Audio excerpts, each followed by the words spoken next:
हमारे चैनल को सब्सक्राइब करें और बेल आइकन दबाएं।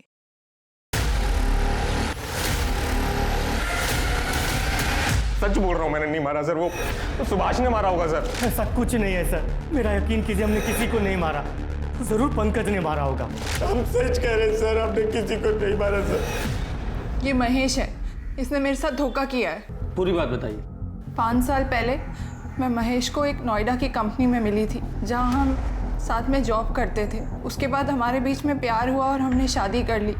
लेकिन 3 महीना पहले ही मुझे पता चला कि वो ऑलरेडी शादीशुदा है और उसकी 2 बेटियां भी हैं।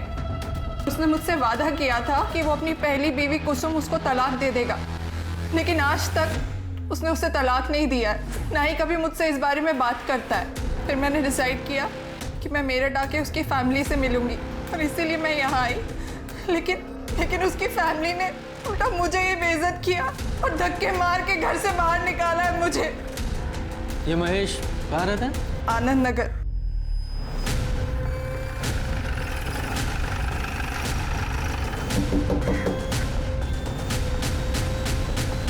कोई है?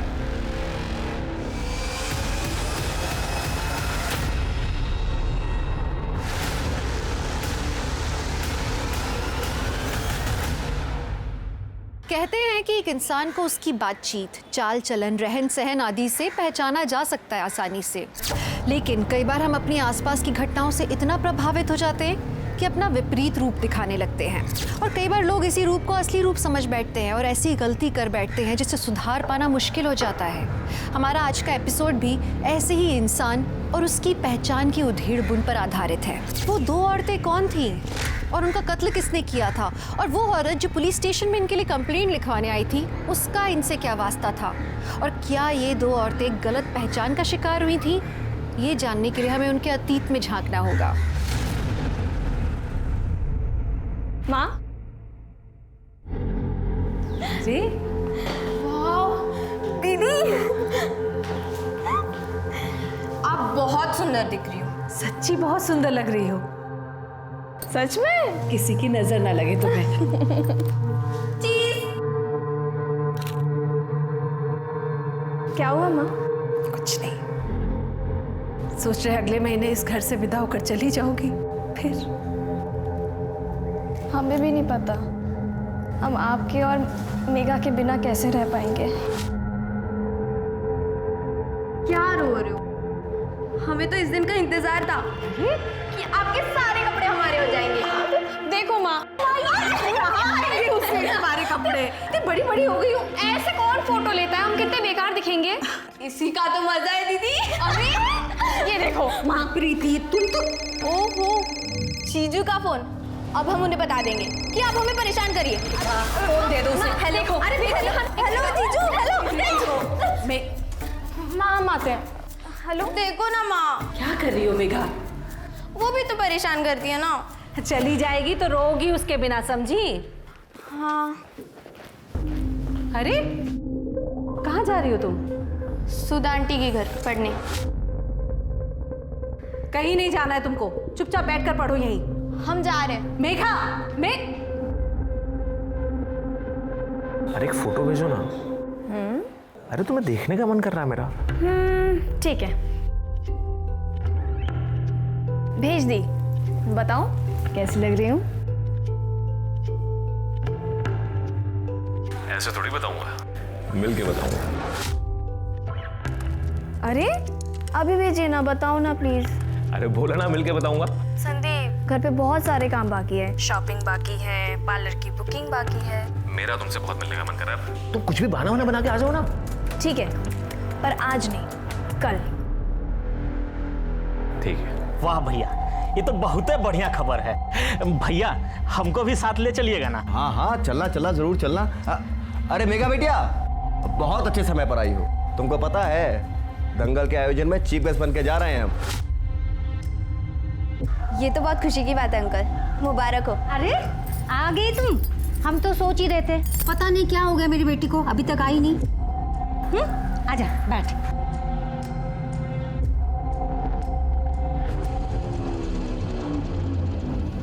फिर से आलू की सब्जी? कोई दूसरी सब्जी बनानी नहीं आती है क्या? हमको कोई शौक नहीं आलू की सब्जी बनाने की। हाँ, घर में कोई सब्जी है नहीं और पैसा भी नहीं है हमारे पास।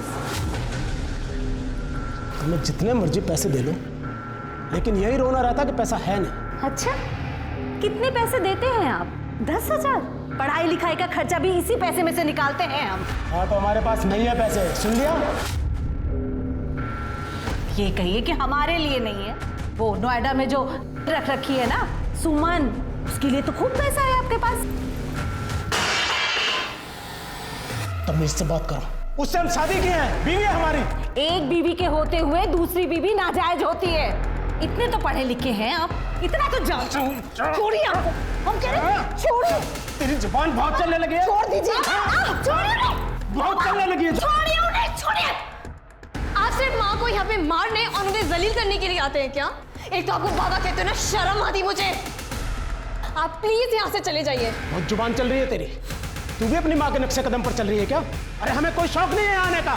अपनी माँ से बोल के तलाक के कागजों पर दस्तखत करते चले जाएंगे यहाँ से। अपने जीते जी हम तलाक नहीं देंगे। सुन लीजिए, आप आपको जो करना है कर लीजिए। तू हाँ बेटी, एक जैसे हो गए।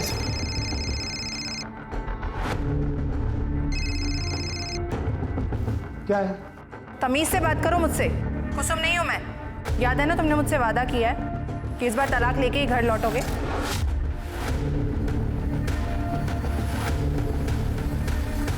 अब मेरी 4 1 2 3 नहीं। मेघा, चलो खाना तैयार है। मेघा ने खाना खा लिया, और वैसे भी जो खाना तुम मुझे देती हो वो उसके हेल्थ के लिए बिल्कुल अच्छी नहीं है। हैं? क्या बोली तुम? हाँ, अब तुम हमको सिखाओगी कि बच्चा कैसे पाला जाता है? हाँ? अरे तुम्हें तो यहाँ तक भी नहीं पता कि बढ़ती बच्चे को कैसे पालना चाहिए, कैसा खाना खिलाना चाहिए। कितनी दुबली हो गई हमारी बेटी। हमारी बेटी क्या होता है? आराम से। मेघा हमारी बेटी है और हमारी ही रहेगी। और हाँ, अपनी हैसियत के हिसाब से इसकी परवरिश जैसी भी कर रहे हैं, अच्छी कर रहे हैं। आप लोगों को टेंशन लेने की कोई जरूरत नहीं है। देखा है हमने प्रीति को, इसलिए कह रहे हैं मेघा को हमें गोद लेने दो। तुम उसकी अच्छी परवरिश नहीं कर सकते हो। 15 साल से हम तुमको बोल रहे हैं। दोबारा इस घर में कदम रखा ना तो टांगे तोड़ देंगे तुम्हारी। समझी? हाँ, समझी? आराम से। बताते हैं तुमको। हाँ?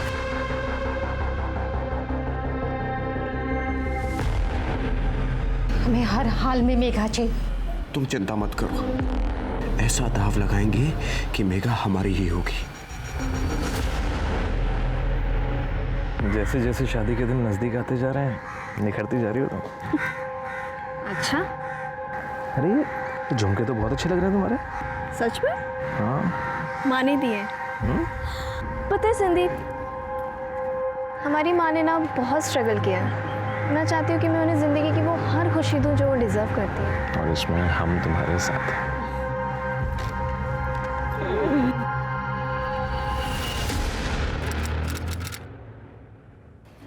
तलाक पेपर पे साइन कर दो, इसी में सबकी भलाई है। तलाक? हाँ, हम तो तुमसे तलाक के लिए भी नहीं कह सकते, क्योंकि तुम्हारी शादी तो पहले से ही नाजायज है। चुप रहिए आप। ठीक है, सीधे सीधे बात करते हैं, कितने पैसे लोगी साइन करने के?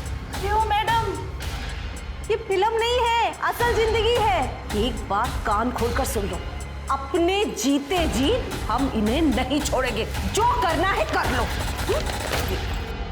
ये क्या कर रही हो तुम? ये लो एक बात और, अब तुम देख लो कि तुमको पूरी जिंदगी इनके साथ ऐसे ही रहना है बनके। तुम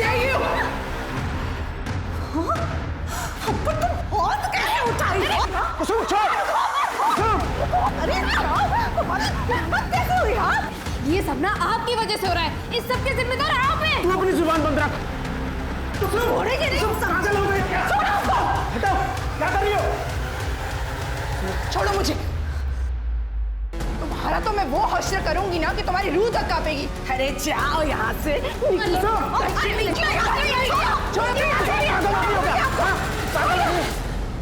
चल हट।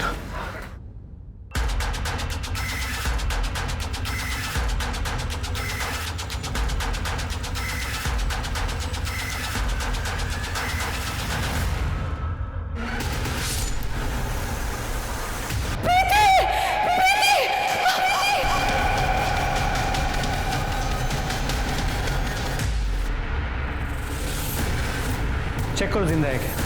सर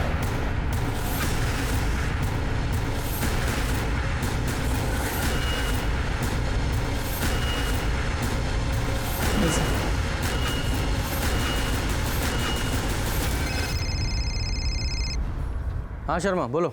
यहाँ महेश के घर पे 2 लाशें मिली हैं। क्या? फॉरेंसिक टीम को बुलाओ, कार्रवाई शुरू करो, मैं पहुंचता हूँ। जी सर, पूरे घर को अच्छे से चेक करो। मैं पड़ोसी से बात करता हूँ। सर मुक्ता चलो।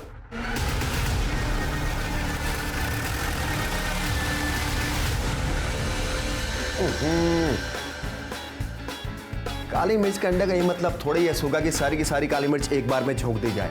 अरे भाई, मिर्च सिर्फ इतनी ही होनी चाहिए कि आदमी जो है 2 से 3 दर्जन अंडे एक बार में दबा के खाए और नहीं तकलीफ भी ना हो, समझे? जी भैया। सर बंद कीजिए प्लीज। क्या हो गया सर जी? आपके पड़ोसी महेश प्रजापति, उनके घर में 2 औरतों की लाश मिली। क्या देखा?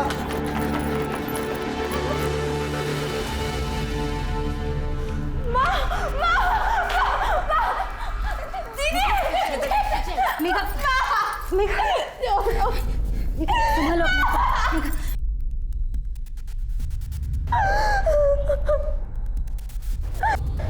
प्रीति, प्रीति, कुसुम, बेटा।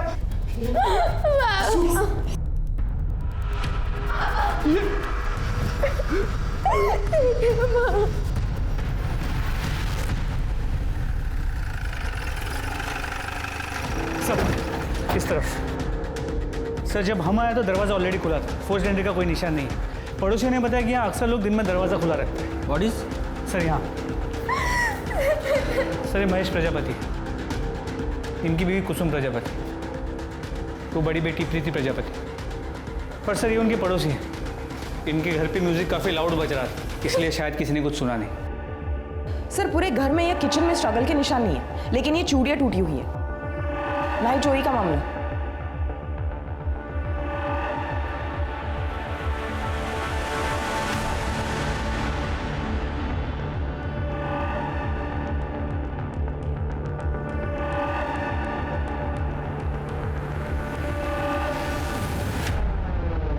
घाव से तो ऐसा नहीं लग रहा कि चाकू से मारा गया है, ऐसा लग रहा है किसी नुकीली चीज से गोदा गया है।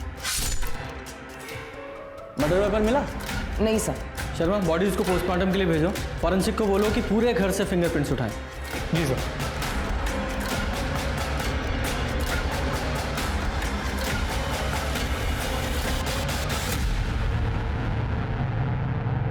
अगर घर में चोरी नहीं हुई है तो इसका मतलब ये है कि कातिल इन्हें सिर्फ मारने के मकसद से आया था। मतलब कातिल कोई जान पहचान वाला ही था। अगर वो अजनबी होता तो यहाँ मेन डोर पे ही हमला करता। या ऐसा भी तो हो सकता है कि वो कातिल दरवाजा खुला देख के पहले ही दबे पांव अंदर छुपकर बैठ गया हो और मौका देखकर किचन में हमला किया हो। खैर घर में और कौन कौन है? सब सिर्फ महेश और उसकी छोटी बेटी मेघा बचे। महेश को बुलाओ। सर संग्राम में सुधा की कुसुम से बहस हुई थी अभी कुछ दिन पहले। और कहाँ चाहिए तुमको, बोलो। हाँ कहाँ चाहिए पैसा? 5 लाख रुपए के साथ 1 बीघा जमीन भी ले लो, लेकिन लेको मेघा को हमें दे दो। अरे तो बहुत ज्यादा पैसा है ना तुम्हारे पास, तो उसी पैसे से अपना इलाज करा लो ताकि माँ बन सको। और अगर उसके बाद भी नहीं बन पा रही हो ना, तो उन्हीं पैसे से अपने दिमाग का इलाज करा लो। क्या कहा तुमने? शर्म नहीं आई? एक औरत होकर इतनी घटिया बात करती हो। हम मेघा की जिंदगी बनाना चाहते हैं। ये हमारी जिंदगी ये बनाएगी, हमारी कैसे तुम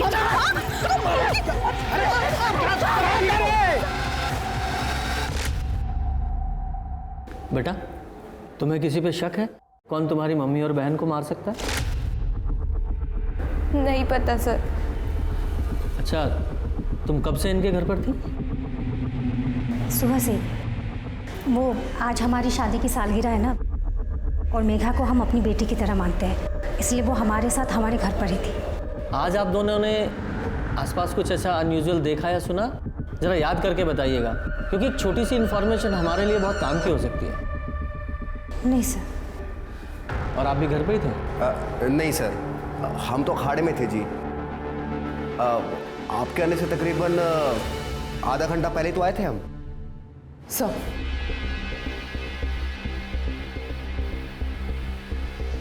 बेटा मेघा को लेके जाओ। चलो बेटा। तो मेघा को लेकर आप दोनों की कुसुम से लड़ाई हुई थी? नहीं सर, वो पड़ोसियों में थोड़ी बहुत नोक-झोंक सर तो। कुसुम अब नहीं रही, उसके बारे में कुछ कहना नहीं चाहते हैं।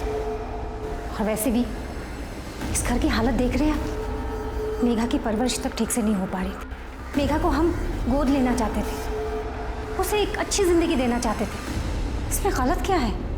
और रही बात लड़ाई की, लड़ाई होने का मतलब ये नहीं कि हमने उसे मारा है, यही सच है। ये आपके ऊपर है, अगर आपको मानना है तो मानो, नहीं तो शक करना तो आप लोगों की आदत है। सर ये सुधा कुछ ज़्यादा ही नहीं बोली है क्या? हाँ, कई लोगों की होती है फितरत इस टाइप की। लेकिन सर ऐसे सर इन्होंने सुमन के अगर किसी को आते हुए देखा था। किसको आते देखा? सर महेश के भाई सुरेश को देखा था मैं उसके घर पे जाते हुए। और वो वापस कब गया? सर पता नहीं, मैंने दोपहर में दुकान बंद की, फिर वो कब निकला मुझे पता नहीं। वो रहता कहाँ? ये पास वाले मोहल्ले में। क्या खून हो गया? क्यों? तू गया था ना सुबह कुसुम के घर, तुझे नहीं पता? हाँ हम गए थे वहाँ, लेकिन सर हमने कुछ नहीं किया है। जब हम वहाँ से निकले थे तो वो लोग बिल्कुल ठीक थे, एकदम सही सलामत। क्या तुम फिर से उससे मिलने गए थे? तुमने कसम खाई थी ना कि तुम उस कुसुम से मिलने नहीं जाओगे। कुछ पूछ रही हूँ मैं। मतलब इस आदमी का चक्कर उस कुसुम के साथ चल रहा है। अरे हमने इसे बहुत रोकने की कोशिश की, लेकिन इन्होंने हमारी कोई बात नहीं मानी। हमारे पति से ना दूर रहना, वरना हम पूरी दुनिया को बता देंगे कि इस चेहरे के पीछे ना एक गंदी औरत है। हमने तो उस कुसुम को उसके बच्चों के सामने जलील किया था। अरे इनका तो अपनी बीवी से मन भर गया है ना, तभी तो गए थे बेशर्मों की तरह उस कुसुम के पास। ये क्या हुआ है मुली में? नहीं कुछ नहीं सर। दिखाओ दिखाओ। ये चोट कैसे लगी? कांच लग गया था सर। कांच की चूड़ी है ना? नहीं सर, ऐसा कुछ नहीं है, घर पे ही। जरा से थाने लेके चलो। सर हमने कुछ नहीं किया सर। वो तो थाने चल के पता चलेगा क्या किया है। बोल। बताते सर। सर हम मानते हैं, हम भाभी से मिलने उनके घर पे गए थे दोपहर को। देखो भाभी, कुछ गलत नहीं है इसमें। नहीं, अब हम ये पाप नहीं करेंगे। ठीक है, फिर तो एक ही रास्ता बचा है हमारे पास, हमें भैया को सब बताना पड़ेगा। तुमको जो करना है करो, क्योंकि गलती तो हमसे हुई है, पर अब तुम जोर जबरदस्ती कर रहे हो हमसे। जबरदस्ती? छोड़ो।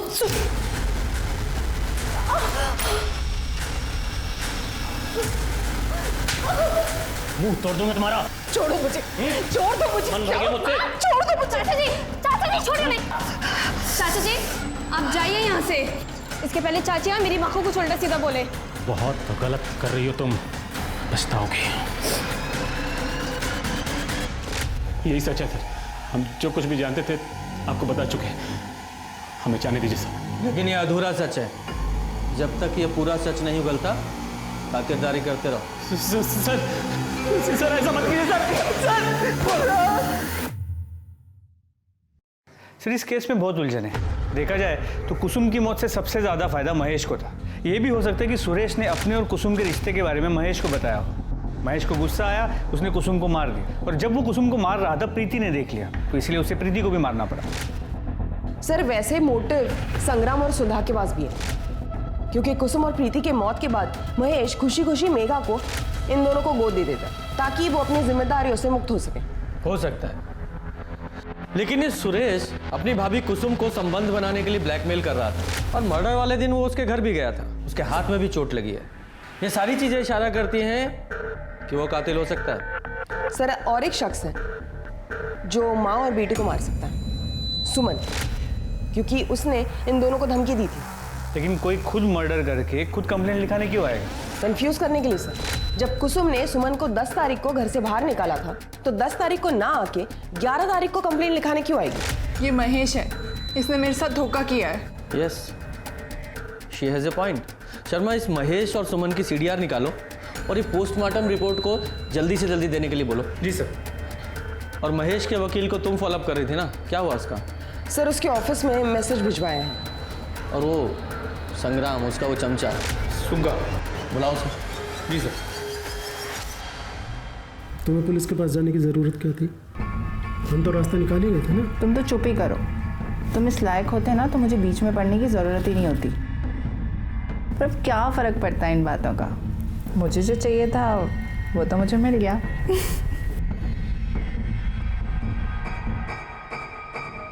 हाँ तो सुग्गा। जी साहब। अपने मालिक संग्राम के साथ सुना है बहुत उड़ रहा है तू? नहीं साहब। देख, सच बोलेगा तो बचा रहेगा, अगर झूठ बोला पर गाड़ देंगे तेरे। ठीक है साहब। तो ये बता, एक कुसुम और प्रीति के मर्डर में संग्राम सिंह का कितना हाथ है? साहब हमें नहीं पता साहब, लेकिन संग्राम दादा किसी का मर्डर नहीं कर सकते साहब। और सुधा? साहब वो जुबान की तेज़ हैं, लेकिन वो भी किसी को नहीं मार सकती साहब। वो तो हम पता लगा ही लेंगे किसने मारा है, लेकिन मुझे पता चला कि तूने झूठ बोला है, तेरा वो हाल करूंगा कि तू सोच नहीं सकता। सर कुसुम और प्रीति की पोस्टमार्टम रिपोर्ट। दोनों को दोपहर 3:30 से 4:30 के बीच मारा गया है। लोहे की किसी नुकीली चीज से वार किया गया। प्रीति को 5 बार तो कुसुम को 6 बार स्टैप किया गया है। और रेप? सर रेप या कोई सेक्सुअल एक्टिविटी नहीं हुई है। इसका मतलब कातिल सिर्फ और सिर्फ मारने के मकसद से आया था, और जिस तरह से मारा गया काफी गुस्से में था। लेकिन वो किसे मारने आया था, कुसुम को या प्रीति को? तो मर्डर वेपन कौन सा है? सर सीडी और लोकेशन रिपोर्ट के हिसाब से और एडवोकेट शुक्ला ने कंफर्म किया कि महेश उनसे मिलने 3 से 4 बजे के बीच गया था। सुमन और महेश के कॉल रिकॉर्ड्स, जिसमें महेश के कॉल रिकॉर्ड्स में कुछ भी सस्पिशियस नहीं मिला, लेकिन सुमन के कॉल रिकॉर्ड्स में बिहार के 2 हिस्ट्री शीटर के नंबर मिले हैं। एक है भोलू और दूसरा है साजिद। ये भोलू और साजिद दोनों की फोन लोकेशंस निकालो, देखो कहाँ है ये, और सुमन को अरेस्ट करो।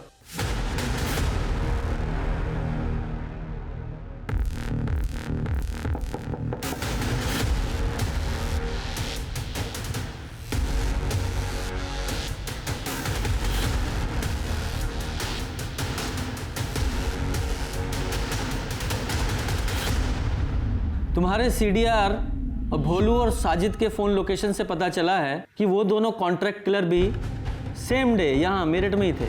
देखिए मैं आपको सब सच सच बताती हूँ सर।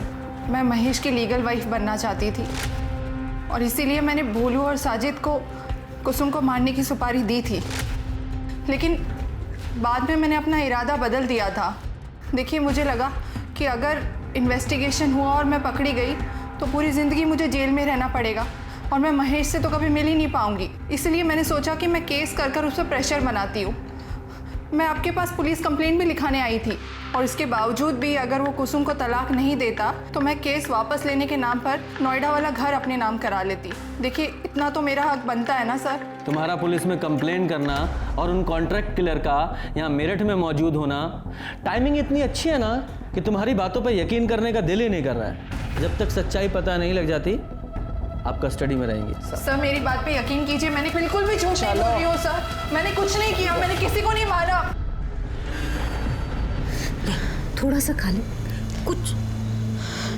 छोटी माँ अब सब खत्म हो गया। बेटा ऐसा नहीं बोलते, हम हैं ना, हम हैं तुम्हारे साथ। हमारे होते हुए तुम्हें किसी चीज की चिंता नहीं करनी चाहिए।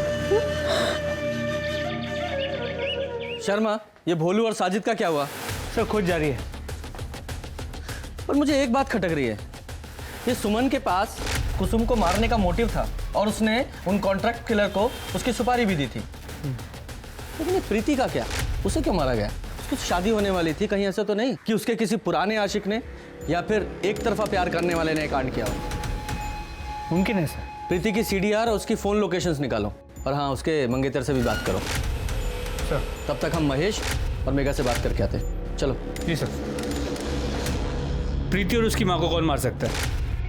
तुम्हें किसी पे कोई शक है? कोई पुराना आशिक या कोई वन साइडेड अफेयर? सर प्रीति का मुझसे पहले कोई बॉयफ्रेंड नहीं था, और सर जहाँ तक उसकी फैमिली को जानता हूँ मैं, उनका भी कोई दुश्मन नहीं था सर। 11 तारीख को तुम कहाँ थे? जब हम इन्वेस्टिगेशन के लिए वहाँ आए थे तुम हमें मिले नहीं। सर मुझे ना देर शाम को पता चला, और जब मैं वहाँ गया तो वहाँ कोई नहीं था। हम मौका वारदात से गए थे, शहर छोड़ के नहीं। तुम चाहते तो हमें पुलिस स्टेशन आके मिल सकते थे, कुछ छुपा तो नहीं रहे हो। मैं क्या छुपाऊंगा सर, मैं तो खुद टूट चुका हूँ सर। जब तक ये केस सॉल्व नहीं होता शहर छोड़ के मत जाना। सर हमें इस बारे में कोई जानकारी नहीं है, हम ज़्यादातर समय नोएडा में ही रहते हैं। और आपको कुछ पता है बेटा? नहीं सर, हमें भी नहीं पता। प्रीति दीदी माँ से ही अपनी बातें शेयर करती थी और हमारी इस बारे में कोई बात नहीं हुई। कोई और ऐसा हो जो मेघा, मेघा चल, तेरे लिए हलवा बनाया है, माफ़ कीजिएगा सर। इसके एग्ज़ाम से उसे पढ़ना भी। चल चल जा बेटा। ठंडा हो जाएगा तो तुझे बिल्कुल पसंद नहीं। जी ये सुधा जी है, हमारी पड़ोसी, मेघा का बेटी की तरह ख्याल रखती है। सर मुझे लगता है सुधा के हाथों ही मर्डर हुए होंगे। देखा ना आपने, जैसे ही हम पहुंचे वो भी आ गए। उस दिन भी उसने जानबूझकर मेघा को अपने घर पे रखा ताकि वो प्रीति और कुसुम को मार सके। पूजा एक काम करो, अपने एक कांस्टेबल को सिविल यूनिफॉर्म में इस मोहल्ले पे निगरानी पे लगा दो। जैसे ही कुछ अनयूजुअल दिखा उठाएंगे इनको। सर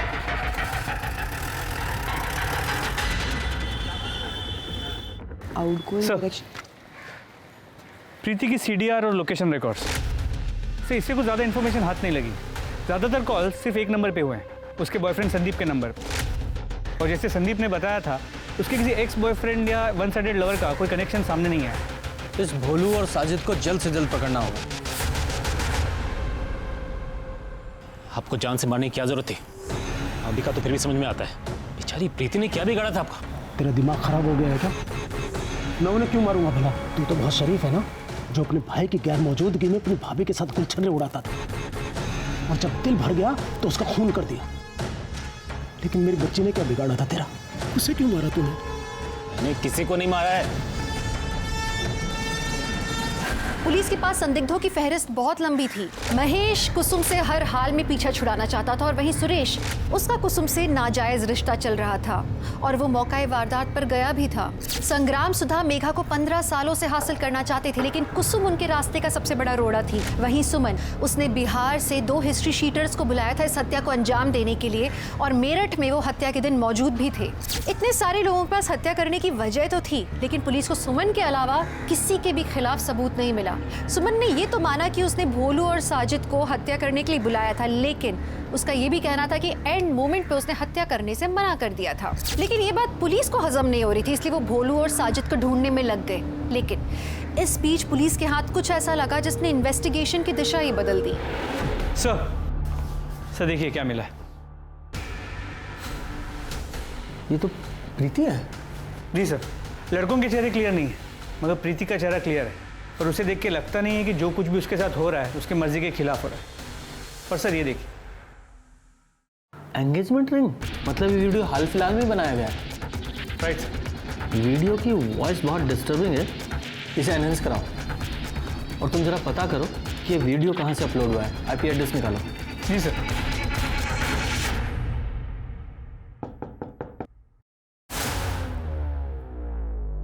जी बोलिए।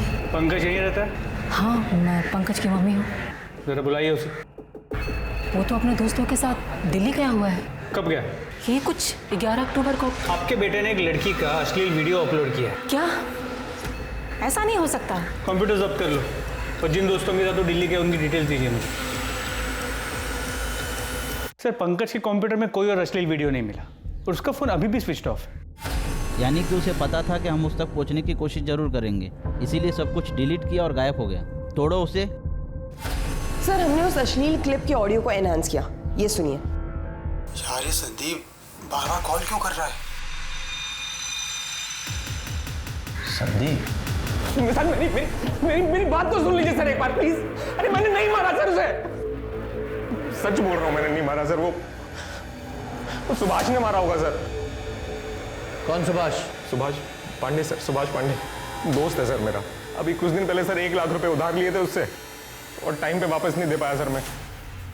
तो फिर सर वो सुभाष ने ना एक प्लान बनाया सर, और जब मैं प्रीति के साथ सर पार्क में बैठा था ना सर, तो वो वहाँ आया सर। फिर आज फिल्म देखने चलो। चलते हैं ना, काफी दिन हो गए। चलो रास लीला करने के लिए यहाँ तेरे पास पैसे हैं और हमारा पैसा चुकाने के लिए तेरे पास पैसे नहीं है। भाई हम तुम्हारा पैसा लौटा देंगे, बता रहे हैं हम। कुछ दिन का मोहलत दे दो। भाई मेरी बात भाई मेरी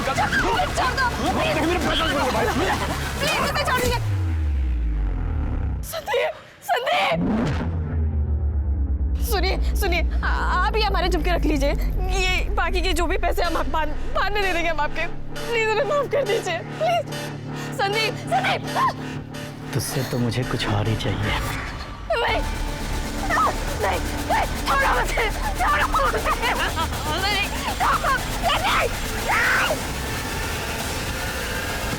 सर मुझे लगा इसके बाद ये चैप्टर यहीं खत्म हो जाएगा, पर ये सुभाष का एक दिन वापस से फोन आया मेरे पास। उसने मुझे बताया कि सर सुभाष का और प्रीति का इसके किसी दोस्त पंकज ने एक वीडियो बना लिया है और अब ये पंकज प्रीति का फायदा उठाना चाहता है, नहीं तो वो वीडियो वायरल कर देगा वो। सर मैंने उसे मना किया कि भाई मत करिए सब, लेकिन उसने उसके बाद सर फिर मुझे पैसों का लालच दिया सर, तो फिर मैंने प्रीति से बात की सर। अरे हमसे नहीं हो पाएगा, ऐसा लग रहा है कि हम अपनी जान दे दे। हम समझते हैं तुम्हारी हालत, पर तुम सोचो ना अगर वीडियो रिलीज हो गया तो अपनी माँ और बहन के बारे में सोचा तुमने? वो तो जीते जी मर जाएंगे ना। प्रीति देखो मैं हूं ना तुम्हारे साथ।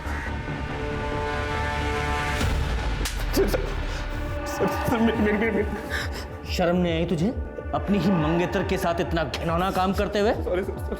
सच तो यह है तू उससे शादी ही नहीं करना चाहता था, इसलिए उसे मार दिया। प्रीति को मारते हुए तुझे उसकी माँ कुसुम ने देख लिया तो तूने उसे भी मार दिया। सर मैंने नहीं मारा सर किसी को, मैं कितनी बार बताऊं सर, जो सच्चा बोल दिया आपको सर। हमने कुछ नहीं किया सर। संदीप मेरे पैसे नहीं लौटा रहा था तो हमने संदीप से पैसे के बदले प्रीति के साथ एंजॉय करने की बात कही और वो मान भी गया, लेकिन तभी पंकज ने वीडियो बना लिया और उसके बाद प्रीति हम दोनों को एक साथ देखकर शॉक हो गई थी। ये सब तुम्हारा प्लान था ना? देखो ऐसा है, संदीप को पता चलेगा तो वो तुम्हें छोड़ेगा नहीं। ये सब उसी का किया हुआ प्लान था। पहली बार बेहोश नहीं हुआ था, बेहोशी का नाटक कर रहा था। नहीं तुम झूठ बोल रहे हो। ये सुनो, देख मैं ना बेहोशी का नाटक करूंगा और तू अपना काम कर लियो, इसके बाद तेरा मेरा 1 लाख का हिसाब बराबर। तो तूने उसे इसलिए मार दिया कि अब वो तेरे हिसाब से नहीं चल रही थी, या फिर इसलिए कि वो हमारे पास आने का सोच रही थी? ऐसा कुछ नहीं है सर, मेरा यकीन कीजिए, हमने किसी को नहीं मारा। जरूर पंकज ने मारा होगा, वो बहुत सनकी आदमी है सर। तोड़ते रहो इसे। हमने कुछ नहीं किया सर। ये संदीप और सुभाष दोनों को कस्टडी में रखो और दोनों की कॉल लोकेशंस और फोन लोकेशंस निकालो। कुसुम के घर में जो फिंगरप्रिंट्स मिले हैं वो इन दोनों के फिंगरप्रिंट से मैच करा के देखो। और ये पंकज, उसका कुछ पता चला? सर उसका लोकेशन ट्रेस हो गया। उसने कल अपना फ़ोन ऑन किया था, वो दिल्ली में नहीं मुंबई में। लोकल पुलिस को कांटेक्ट किया है, होपफुली जल्दी पकड़ लेंगे। वेरी गुड शर्मा, एक बार ये पंकज हाथ में आ गया ना तो सच्चाई तक पहुंच सकते हैं। भरोसा और समर्पण किसी भी रिश्ते की नींव होते हैं। प्रीति संदीप के लिए समर्पित थी, लेकिन संदीप ने प्रीति के भरोसे का फायदा उठाया और उसे घिनौने दलदल में धकेल दिया। सो पुलिस की फहरिस्त में प्रीति का मंगेतर संदीप, उसका दोस्त सुभाष और पंकज का नाम जुड़ चुका था। संदीप और सुभाष तो गिरफ्तार हो चुके थे, पुलिस उनसे सच उगलवाने में लगी थी, लेकिन पंकज अभी तक पुलिस की गिरफ्त से बाहर था। लेकिन एक कामयाबी पुलिस के हाथ लगी, उनके हाथ भोलू और साजिद लग गए। सुमन ने कबूल किया है कि उसने तुम दोनों को कुसुम को मारने की सुपारी दी थी और तुम दोनों ने कुसुम और प्रीति दोनों को मार दिया। नहीं साहब, हमने मारा नहीं साहब, वो औरत झूठ बोल रही है साहब। फिलहाल तो हमें कुसुम को मारने की सुपारी मिली थी साहब, फिर मैडम ने यह भी कहा था कि कॉन्ट्रैक्ट कैंसिल कर दो, लेकिन हमने पहले ही बताया था हमारे धंधे में पैसे वापस नहीं होते, तो उन्होंने हमें पैसे दे दिए साहब। कहानी अच्छी है तुम्हारी, चलो देखते हैं कि थोड़ी और मार खाने के बाद तुम्हारी सच्चाई बदलती है वही रहती है। थोड़ा जरा साहब नहीं साहब सुनो साहब नहीं साहब।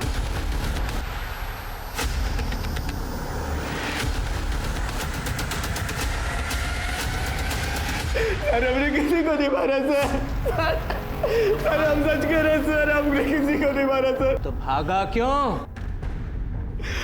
क्योंकि हम डर गए थे सर। हमें लगा था कि मेघा ने हमारा नाम ले लिया तो हम फंस जाएंगे सर। मेघा तेरा नाम क्यों लेगी? क्योंकि हमने उसके साथ बदतमीजी की थी। कब? सर 11 अक्टूबर को। देखो, इस जंजाल से निकलने का तुम्हारे पास एक ही तरीका है, तुम्हारी छोटी बहन मेघा, उससे हमें एक बार मिलवा दो। हमारी बहन के नजदीक भी मत जाना, क्योंकि अगर तुमने ऐसा किया ना तो इस बार हम पक्का पुलिस के पास चले जाएंगे, समझे तुम? इसलिए गुस्से में आके हमने प्रीति का MMS अपलोड कर दिया सर। और फिर हाथ मत लगाओ, अगली बार परेशान करने की कोशिश की ना तो हम पुलिस में कंप्लेन कर देंगे। अरे सुनो, तुम हमारी बात कितने दिनों से। छोड़ो हमें। अरे छोड़ो।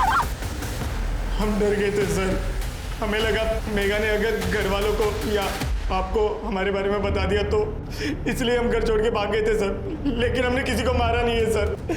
सर पूरा सच उगलवाओ। सर नहीं सर हमने किसी को नहीं मारा सर।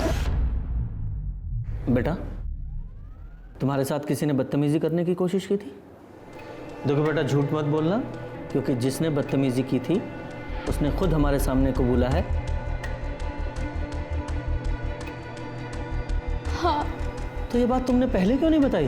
डर गई होगी, समाज में लोग तरह तरह की बातें करते हैं, भूल गई। आप समझदार हैं ना, तो फिर हमारे काम में दखलंदाजी क्यों कर रहे हैं आप?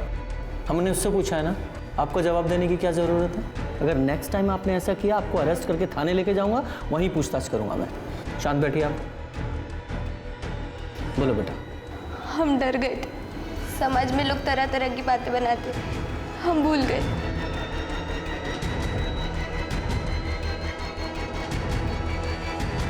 तो मुझे लगता है कि मेघा बहुत कुछ जानती है, सुधा के डर से हमें बता नहीं रही। सर इसके पहले भी हम मेघा से बात करने गए थे, लेकिन सुधा ने पढ़ाई का बहाना बना के मेघा को अंदर लेके गई थी। हेलो, ठीक है सर। सुभाष, संदीप, पंकज, भोलू, साजिद, किसी के भी फिंगरप्रिंट्स मैच नहीं हुआ। अगर इनमें से किसी ने नहीं मारा तो फिर और कौन हो सकता है? राम राम संग्राम। अरे राम राम चाचा जी, राम राम राम राम। भाई क्या बात है, आजकल अखाड़े नहीं जा रहे हो? चाचा जी क्या बताएं, ससुरा घुटने में थोड़ी चोट लगी हुई है, इसलिए 10-12 दिनों से अखाड़े जा नहीं पा रहे, लेकिन जल्दी जाना शुरू करेंगे अखाड़े। इन सब के पास कुसुम और प्रीति को मारने का मोटिव तो था, लेकिन हमारे पास इनके खिलाफ कोई पुख्ता सबूत नहीं है। हमें तो ये तक नहीं पता कि मर्डर वेपन क्या है और वो कहाँ है। डेड एंड पे खड़े हैं हम। हेलो, ठीक है सर, हमारे कांस्टेबल यादव का कॉल था। वो कह रहा है कि संग्राम की घुटने पे चोट लगी हुई है, इसलिए पिछले 10-12 दिनों से वो अखाड़ा नहीं गए। इसका मतलब है वो हमसे झूठ कह रहा था कि 11 अक्टूबर को वो अखाड़ा गया था। और आप भी घर पे ही थे? नहीं सर, हम तो अखाड़े में थे जी। मतलब ये फैमिली कुछ छुपा रही है। याद है ना, जब इस फैमिली से हमने पूछा था वो मेघा के खरीदने वाली बात, तो ये सुधा तो कॉन्फिडेंट थी, लेकिन ये संग्राम नहीं।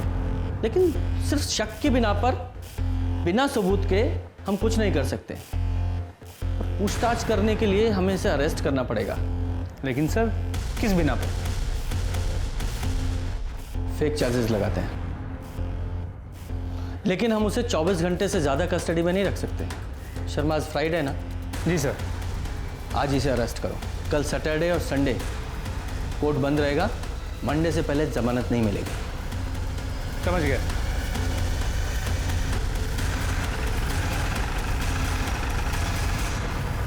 संग्राम जी, सुना है आप नशा करते हैं, घर में नशे का सामान भी रखते हैं? नहीं सर, ऐसा कुछ भी नहीं है, ये सब गलत है। बड़े अंडे खाए जा रहे हैं। सुना है नशा करने वालों को भूख बहुत लगती है। एक खुराक है हमारी सर। घर की तलाशी लो। अरे अरे रुकिए आप ऐसे कैसे जा सकते हैं घर के का अंदर? कोना चेक करिए जल्दी।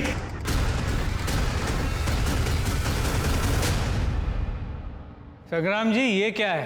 आप बिल्कुल चिंता मत कीजिए, हमें पता है आप बेकसूर हैं, हम वकील से बात कर लेंगे। अरे सर जी, आपको कोई गलतफहमी हुई है, मैं कभी भी अपने घर पे गांजा लेके नहीं गया। तो फिर तूने झूठ क्यों बोला कि तू 11 अक्टूबर को अखाड़े में गया था? तेरे घुटने में दर्द था ना, घर पे ही था ना तू? अरे सर, मैं गया था उस दिन अखाड़े में, हाँ, पर मैंने वहां कोई काम वाम नहीं किया था। चल ठीक है, मान ली तेरी बात। अब तो हमें सिर्फ इतना बता कि कुसुम और प्रीति का खून किसने किया। तेरे जो गांजे वाले चार्ज है ना, ये हटा देंगे। ओ तो इसलिए लाया आप लोग हमें यहाँ। तो ऐसा है सर जी, हम नहीं जानते किसने मारा उन दोनों को। तो ठीक है, फिर हो जा सजा के लिए तैयार। आप जानते नहीं सुधा को, हमें हर हाल में यहाँ से बाहर निकाल देगी। देखते रहिएगा आप। ऐसा है पहलवान, देख आज है शुक्रवार और शनिवार और इतवार रहती है कोर्ट बंद। सोमवार से पहले तेरी जमानत नहीं होने वाली। अब 3 दिन तू यहीं रहेगा। अब सोच ले, अपनी हड्डियां तुड़वाएगा या सच बताएगा?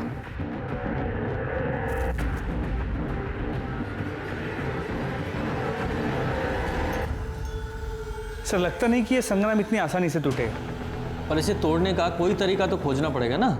सर मैंने एक चीज़ ऑब्जर्व की, जब जब हम संग्राम से मिलने जाते हैं या तो वो खाता होता है या उसके पास खाने का बहुत सारा सामान पड़ा होता है। तो पहलवान लोग तो ऐसे ही होते हैं। हाँ, लेकिन शर्मा इसका मतलब ये भी है कि उसे दिन में कई बार खाने की आदत है और आदमी की आदत ही उसकी कमज़ोरी होती है और हमें उसकी इस कमज़ोरी का ही फ़ायदा उठाना है और उसे हथियार बनाना है।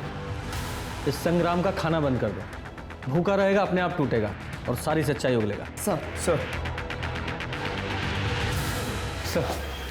अब तक मुंह नहीं खोल रहा। तो क्या करें, कोई इलाज ढूंढना पड़ेगा इसका, अदरवाइज।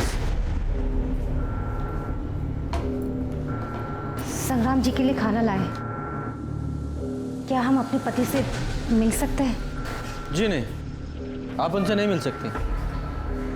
टिफिन यहीं छोड़ दीजिए, हम दे देंगे। सर आपके हाथ में तो अधिकार है उन्हें बेल पे छोड़ने के लिए, तो फिर किस लिए उन्हें परेशान कर रहे हैं? हम परेशान नहीं कर रहे हैं और ना ही बेल पे छोड़ने का अधिकार हमारे पास है, वो कोर्ट के पास है। उन्हें बेल वहीं से मिलेगी। लेकिन सर मंडे तक हम कुछ नहीं कर सकते। देखिए वो तो हम भी कुछ नहीं कर सकते, सॉरी। आप जाइए, टिफिन दे देंगे। हाँ पूजा, जरा CDR की फाइल निकाल। आ जाओ शर्मा। पूजा, आज खाना यहीं खाते हैं, यहीं मंगा ले। जी सर। गुप्ता, खाना यही लेके आओ। सब बहुत दिनों बाद घर का खाना। वाह। स्मिता जी प्लेट्स। हाँ ये भी है। क्या है? एक मिनट, ये तो हमारे घर का टिफिन है ना? Chicken lollipop. अरे वाह, अंडे। वाह, पुलाव तो बहुत टेस्टी लग रहा है। खुशबू देखिए। अरे खाना हमारे घर से आया है, हमारे लिए। लेकिन खा तो हम रहे हैं। हाँ तुम भी खा सकते हो, सिर्फ ये बता दो खून किसने किया? पुलाव ना पुलाव। वाह, उसमें भरपूर प्रोटीन।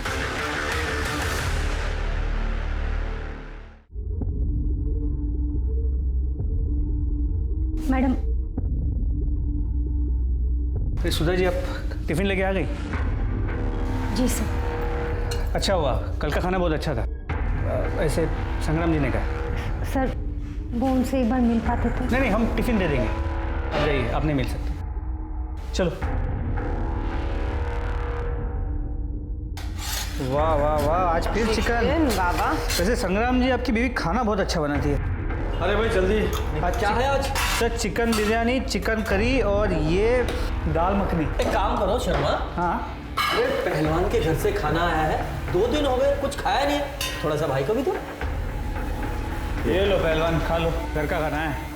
बस इतना सा? अरे नहीं खाना मैं। सर लगता नहीं कि संग्राम कुछ बताने वाला है, या फिर ये भी मुमकिन है उसे सच में कुछ पता ना हो। सिर्फ आज रात का डिनर बचा है। कल सुबह नाश्ते के साथ सुधा बेल के पेपर्स भी ले आएगी। शर्मा एक आखिरी दाव चल के देखें? चलो। अरे शर्मा, अरे भाई जल्दी खाना लाओ, भूख लगी है। लाया सर। शर्मा जल्दी खोलो, भूख लगी है। सर आज फिर से चिकन। आहा बिरयानी, वाह। खुशबू तो बहुत अच्छी आ रही है। हाँ पहलवान, ये लीजिए। खाओगे? बहुत अच्छा है। सर जी, हम आपको सब कुछ सच से बता देंगे, लेकिन पहले हमें पूरा टिफिन दीजिए खाने के लिए। पहले स्टेटमेंट, फिर खाना। खत्म करो। अच्छा ठीक है, ठीक है, ठीक है। हम आपको सब कुछ सच बताते हैं। देखिए, हमें सच में नहीं पता कि कुसुम जी और प्रीति को किसने मारा, पर हाँ, सुधा ने हमें सुवा दिया था छुपाने के लिए। हमने उसे मिट्टी में गाड़ दिया। अब खाना दीजिए फटाफट। चलो।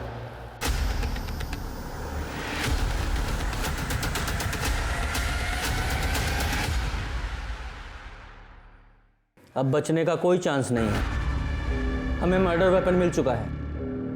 अब बहुत जल्द ही फॉरेंसिक को उस पर से फिंगरप्रिंट्स भी मिल जाएंगे। सर, हमने कुछ नहीं किया। हमने मारा है उन दोनों को। हमारी माँ बिल्कुल अच्छी नहीं थी। उनका सुरेश चाचा के साथ नाजायज संबंध था। जब बाबा घर पे नहीं होते थे तो सुरेश चाचा, बाबा ने हमें बताया था कि वो इसीलिए माँ से तलाक लेना चाहते हैं, और हमें सुधा आंटी के घर बहुत अच्छा लगता था, इसलिए हम वहीं रहते थे। फिर अचानक पंकज ने हमारा पीछा करना शुरू किया। हमने उसे नजरअंदाज किया, और एक दिन पंकज ने हमें प्रीति दीदी का एक वीडियो दिखाया। पंकज ने कहा कि दीदी ने वो काम पे पैसे लिए थे। हमारा खून खौल गया। और अरे क्या हुआ, कुछ चाहिए तुम्हें? हमने तुम्हारा वीडियो देखा। किसने भेजा तुम्हें? उससे क्या फर्क पड़ता है, उस वीडियो में आप ही हो ना। देख मेघा, जैसा तुम समझ रही हो ना वैसा कुछ भी नहीं है। तुम्हें नहीं पता कि हमारे साथ क्या क्या हुआ है। दीदी, आप उस वीडियो में अपनी मर्जी से थी, और तो आपने उस वीडियो के पैसे लिए। शी दीदी, हमें ना आप पे शर्म आती है। आप भी हमारी माँ की तरह कैरेक्टरलेस बन गई है। मेघा, तुम्हारी इतनी हिम्मत कैसे हुई माँ के बारे में ऐसा बोलने की? आइंदा माँ के बारे में ऐसा मत बोलना, नहीं तो हम तुम्हारा मुंह तोड़ देंगे। मेघा, हमने कपड़ों को जला दिया और संग्राम जी को सोवा छुपाने के लिए कह दिया। तुम्हारी माँ और तुम्हारी बहन दोनों ब्लैकमेल हो रही थी, और तुमने बिना सच्चाई जाने अपने परिवार को खत्म कर दिया। तुम्हें उन दोनों को मारने के जुर्म में अरेस्ट किया जाता है, और सुधा, तुम्हें दोषी को हेल्प करने और सबूत मिटाने के जुर्म में। कहते हैं हर मुस्कुराता चेहरा खुश नहीं होता, वैसे ही हर आंसू गम का नहीं होता। इसलिए जो जैसा दिखता है उसे वैसा ही सच नहीं मान लेना चाहिए। जैसे मेघा को अपनी माँ और बहन का असली रूप समझ में नहीं आया, और जो रूप सामने आया उसने उसे ही सही समझकर अपनी माँ और बहन की खुद हत्या कर दी। हमारे समाज ने लोगों को समझने के लिए कुछ पैमाने सेट किए हुए हैं, लेकिन ये तो ज़रूरी नहीं कि हर पैमाना पत्थर की लकीर हो। इसलिए बहुत ज़रूरी है कि सबको अच्छे से समझें, परखें, उसके बाद निष्कर्ष पर उतरें। और जब बात न्याय जैसी बड़ी चीज़ की हो तो न्याय तो कानून के हाथ में ही छोड़ देना चाहिए। तो आप सतर्क रहें, सुरक्षित रहें। इसी आशा के साथ मैं दिव्यांका त्रिपाठी दहिया लेती हूँ आपसे विदा। फिर मिलूंगी एक नए केस के साथ। जय Hind. For more updates, subscribe to our channel, click the show links and enjoy watching the videos.